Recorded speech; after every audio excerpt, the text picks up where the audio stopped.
Este video es patrocinado por Yadpa, donde cada libro es un mundo nuevo. Escuela Sabática Live presenta la serie Daniel. Lección 9. De la contaminación a la purificación. Abramos el maravilloso libro de Daniel. En el año tercero del rey Belsasar, es decir, 2 años después del sueño relatado en el capítulo anterior, el profeta Daniel recibió otra visión. Pero no cualquier visión, esta tiene un sabor especial. Es más, si el contenido del libro de Daniel hiciera parte de un menú, podríamos decir que lo estudiado hasta el capítulo 6 es solo la entrada y que a partir del capítulo 7 es el plato principal. Una suculenta información profética que se nos brinda justo antes del plato más dulce. ¡El postre! Correcto, que bien podríamos compararlo con la segunda venida de Jesús. En esta visión se amplía más la información acerca de las potencias que dominarían después de la caída de Babilonia y del cuerno pequeño. Pero de manera especial se habla de un evento que se llevará a cabo antes del fin del tiempo, el juicio de Dios. Cuando Daniel en la mitad de la visión no entendía su significado, el mismísimo Señor le ordenó al ángel Gabriel: Gabriel, enseña a este la visión.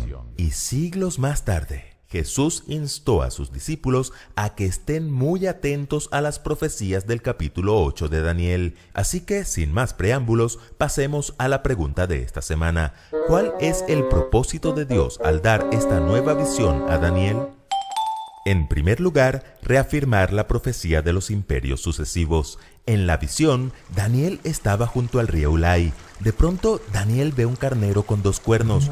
Curiosamente, un cuerno era más alto que el otro, y el carnero daba cornadas en 3 direcciones diferentes, hacia el oeste, hacia el norte y hacia el sur. Hacía lo que quería y se engrandeció. El mismo Gabriel le dice a Daniel de quién se trata. El carnero que viste con los 2 cuernos representa a los reyes de Media y de Persia. ¿Recuerdan que el oso del capítulo 7, que también representa a Medo-Persia, se alzaba más de un costado que del otro? ¡Sí! Bueno, este carnero tenía un cuerno más alto por la misma razón. Porque Persia era más fuerte que Media. Correcto. Y el ataque en 3 direcciones representa las 3 principales conquistas de esta potencia mundial. Justo cuando este carnero parecía invencible, aparece en escena un macho cabrío con un gran cuerno entre sus ojos. Aunque no tenía alas, se movía sobre la superficie de la tierra sin tocarla, y enfurecido, le dio una tremenda paliza al pobre carnero. Lo hirió, le rompió sus 2 cuernos, lo arrojó en tierra y lo pisoteó. Justo lo que años más tarde haría Alejandro Magno con los medopersas. Y el macho cabrío es el reino de Grecia, y el cuerno grande que tenía entre sus ojos es el rey primero. Cuando el macho cabrío estaba en su mayor fuerza, aquel gran cuerno fue quebrado y dio paso a 4 cuernos que se extienden a los 4 cuadrantes de la brújula. Esto se cumple cuando Alejandro muere en Babilonia a los 33 años y su reino se divide entre sus 4 generales. Pero ¿por qué si estos 2 imperios ya fueron representados en el capítulo anterior por un oso y un leopardo, ahora se nos presentan como un carnero y un macho cabrío? Porque estos 2 animales eran protagonistas en el santuario terrenal durante el día de la expiación que celebraban los judíos en la época del Antiguo Testamento, y el mensaje principal de esta visión consiste en el ataque y posterior purificación del santuario celestial. Lo segundo que Dios quería era confirmar que habría un ataque al santuario. Puesto que este poder surge después del imperio griego y sus 4 ramificaciones, y dado su parecido al cuerno pequeño del capítulo anterior, no es difícil concluir que este cuerno es Roma, primero pagana y luego papal. Este cuerno, en primer lugar, efectuó un movimiento horizontal y creció mucho hacia el sur y al oriente y hacia la tierra gloriosa, representando la expansión de la Roma pagana, pero luego tiene un crecimiento vertical, como apuntando hacia el cielo, y comienza su ataque a Dios, primero por tierra y luego por cielo.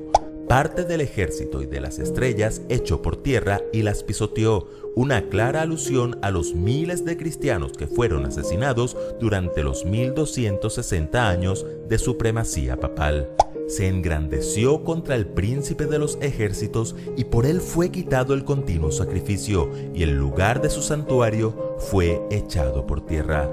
La Biblia dice que hay un solo mediador entre Dios y los hombres, Jesucristo hombre. El papado, haciendo oídos sordos a la declaración bíblica, intercambia la intercesión de Cristo por la intercesión de los sacerdotes, los santos y María. Mediante esa adoración falsa, el Cuerno Pequeño pretende anular el ministerio intercesor de Cristo y simbólicamente derriba el santuario celestial. Echó por tierra la verdad e hizo cuanto quiso y prosperó. Jesús afirma que Él es la verdad y también señala a la palabra de Dios como la verdad. En contraste, el papado prohibió en el pasado la traducción de la Biblia al lenguaje del pueblo, pone la interpretación de la Biblia bajo la autoridad de la Iglesia y coloca la tradición por encima de la Biblia como norma suprema de fe. Y en tercer lugar, anunciar la purificación del santuario.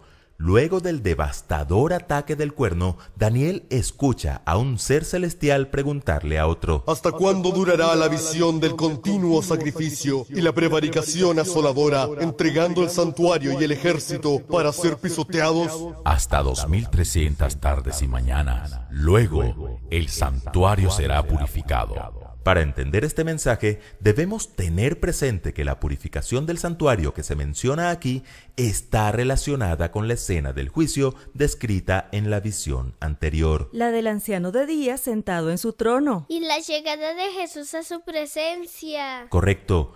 Y como ese juicio tiene lugar en el cielo, el santuario también debe estar ubicado en el cielo. Pero para entender cómo funcionan las cosas en el santuario celestial, debemos mirar lo que se hacía en el santuario terrenal. Allí había un servicio diario y un servicio anual. En el servicio diario, el pecador traía una ofrenda de sacrificio. Confesaba sus pecados poniendo sus manos sobre el animal que luego era sacrificado.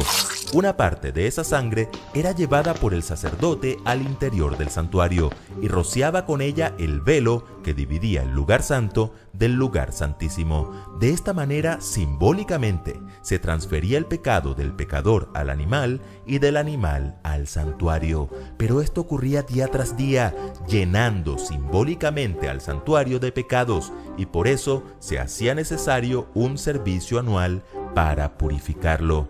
¿Y con qué se purificaba? ¿Con cloro? No, en realidad se purificaba con sangre en el día de la expiación o día del juicio, que se celebraba el 10º día del 7º mes del calendario religioso judío.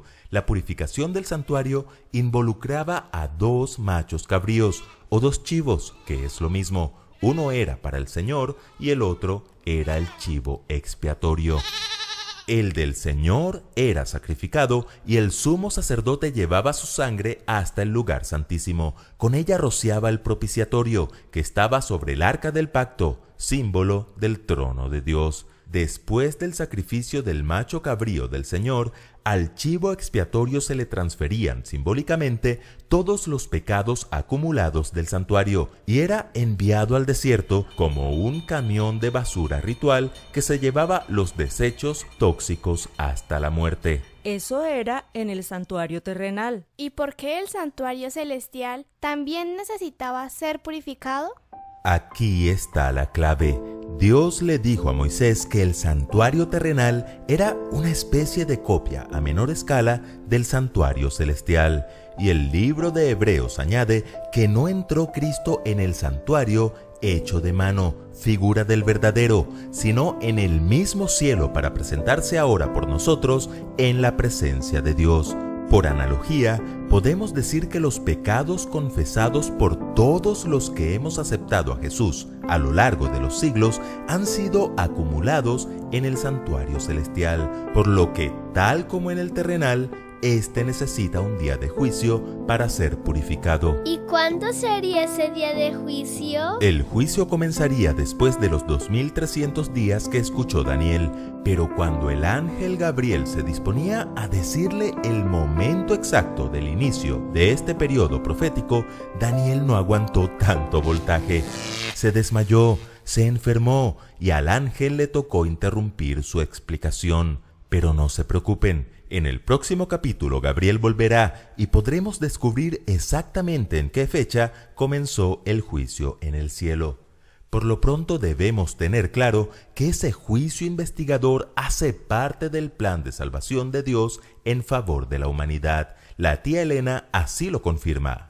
La intercesión de Cristo por el hombre en el santuario celestial es tan esencial para el plan de la salvación como lo fue su muerte en la cruz. Sí, es cierto que el Señor quiere erradicar el pecado, y cómo no, si por causa del pecado el sufrimiento y la maldad han traído desgracia sobre este mundo. Pero aunque sería más fácil erradicar el pecado con todo y pecadores, Dios no lo quiere así.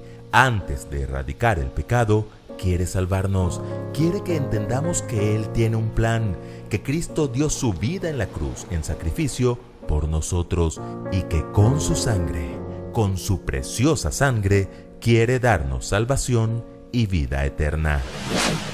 Escuela Sabática Like les invita a seguir estudiando juntos esta serie titulada Daniel. Si quieres crecer más en el conocimiento de este maravilloso libro, adquiere los 2 tomos de Dios Revela el Futuro, escritos por Mervyn Maxwell. Adquiérelos en IATPA Librería. Visita tu librería más cercana. Recuerden que juntos podemos crecer más.